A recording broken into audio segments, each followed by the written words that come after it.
In the coffee industry, Starbucks is considered invincible. That's because it's been a huge success around the world. Founded in Seattle, USA in 1971, Starbucks now has more than 34,000 stores in nearly 80 countries. But Starbucks hasn't been successful in every market. In only one place in the world has it been a disaster: Australia.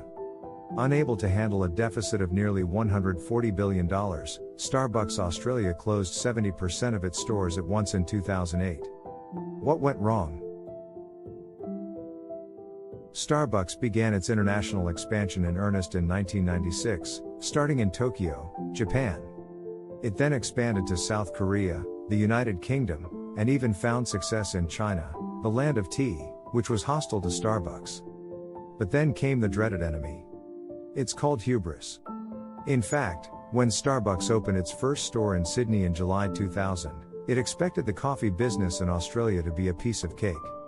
Australia was a country where 75% of the population drank 3 or 4 cups of coffee every day. It was a top-tier market, with coffee sales of about $6 billion a year, or 8% of the global coffee market, and there was little competition from coffee chains other than Dunkin' Donuts and Gloria Jean's.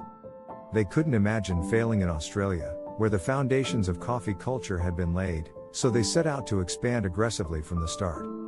They opened suburb after suburb before the city centers were even settled. But Australia isn't a country with a lot of foot traffic outside of Sydney, Melbourne, and Brisbane. It was clearly too greedy for the market, but Starbucks didn't mind. Typically, international expansion involves thorough market research, followed by opening just 2 or 3 stores to gauge local response and then adjusting the strategy. But Starbucks skipped all of that and tried to replicate the successful US model in Australia, opening 87 stores in 7 years to capture the coffee market as quickly as possible. The company's success model is summarized as delivering great coffee, in a comfortable space, to urban professional yuppies.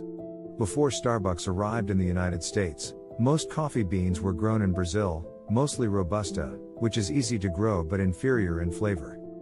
Everyone knows that Arabica is better, but its production is so erratic that it's a huge business risk. But Starbucks took the risk. Before Starbucks, coffee shops in the US were not that comfortable places. Starbucks wanted to create a place where friends could get together and relax for long periods of time in a space that felt like home, and it worked in the US, but the thing is that good coffee and a comfortable space means expensive coffee. Professionals and urban office workers are the first to appreciate this value, so Starbucks didn't start with a single city, but rather the urban centers of different metropolitan areas.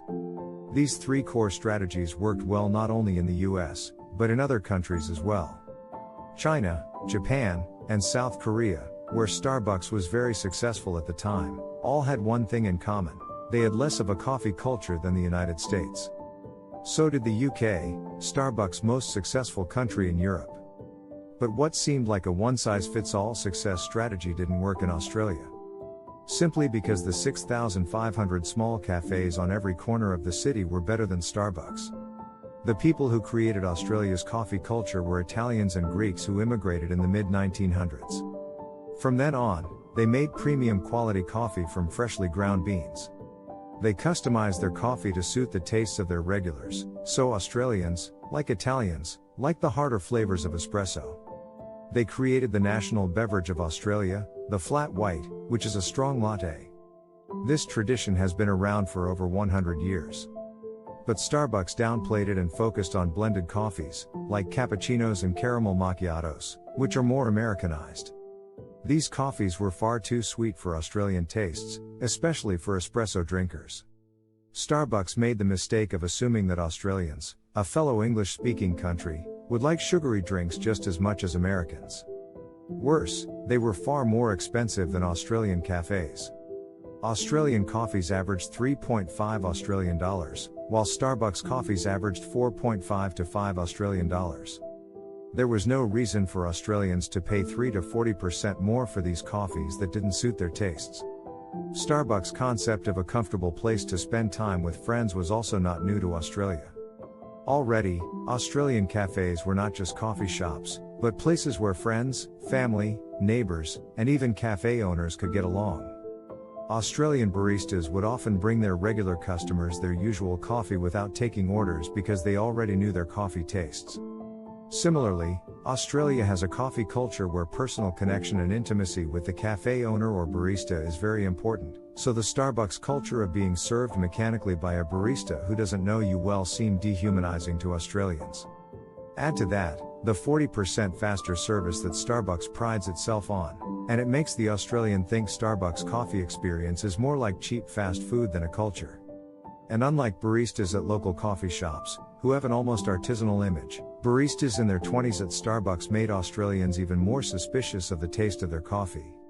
So instead of being intrigued by Starbucks when it first opened, Australians went back to their traditional favorite cafes, where baristas knew them and brewed their coffee to their taste. The fact that a large company like Starbucks neglected to thoroughly research a new market is a sign of complacency that comes with early success. However, Starbucks is showing signs of life in Australia these days. There are now about 60 Starbucks in Australia, up from 23, but the 2008 fiasco must have had a big impact. The new Australian Starbucks is targeting a completely different customer base. It has given up on Australians who are loyal to traditional coffee shops and is instead targeting American and Chinese tourists, and international students from Asia.